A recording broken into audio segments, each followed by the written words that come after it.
Now that it's all over, I find myself thinking about family history and family memories, the stories that hold a family together and the acts that can split it apart. I used to think that no act was irreversible, that decisions taken and mistakes made could, on the whole, be put right. Now I know that certain acts in life are irreversible and lead you to landscapes you never dreamt of. There is a repeated line in August Strindberg's play of 1902, a dream play, Der sind o Manehorna. The line is spoken by the god Indra's daughter, who descends to earth in order to better understand humanity and its self-inflicted suffering. The expression is not easy to translate. Edvin Borkman, in his early 20th century translation of the play, rendered it plainly, but perhaps slightly awkwardly, as men are to be pitied. Der sind o Manehorna. And of all the self-inflicted wounds of humanity, addiction, it seems to me, is one of the most tragic. Who can help the addict, consumed by a shaming hunger, a need beyond control? There's no medicine. The drugs are the medicine. And who can help their families, so implicated in the self-destruction of the addict? Who can help when the very notion of help becomes synonymous with an exercise of power, a familial police state, an end to freedom in the addict's mind? This is a story about witnessing addiction. In some ways, it's an ordinary story. Two people, Hans and Eva, my brother and his wife, met in recovery, fell in love, got married, had children, then relapsed. He survived, she did not. Addiction stories are the same the world over.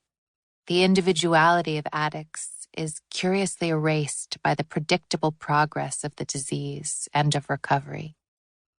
In our case, what made the story different was partly the fact that it became so public. Witnessing the apparently voluntary physical and mental decline of people you love is inexpressibly painful. In that context, whether the story is public or not doesn't matter. The sadness and anxiety are so overwhelming that headlines are irrelevant. But you don't want the media to own the story of your life. That might be a good enough reason to write a book.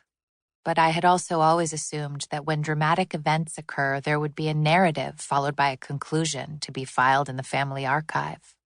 The story would be told, probably by lawyers, facts would be revealed, and future generations of the family would know what happened.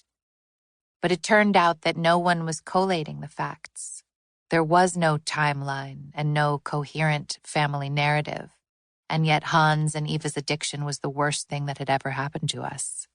It dragged us to the underworld of mute, slow-motion grief, the realm of sudden breakdowns and uncanny delusions. It brought us rounds of disturbing disputes, time-consuming and complex exchanges of emails, endless reports and conversations, engagements with psychiatrists, therapists, and addiction experts of every kind. It made me think deeply about the nature of family and the limits of our responsibility for one another, who we were and who we had become.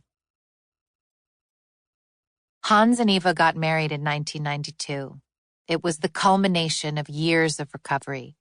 They had gone to 12-step meetings, they had sponsors, they may even have sponsored others, and they gave money to addiction charities.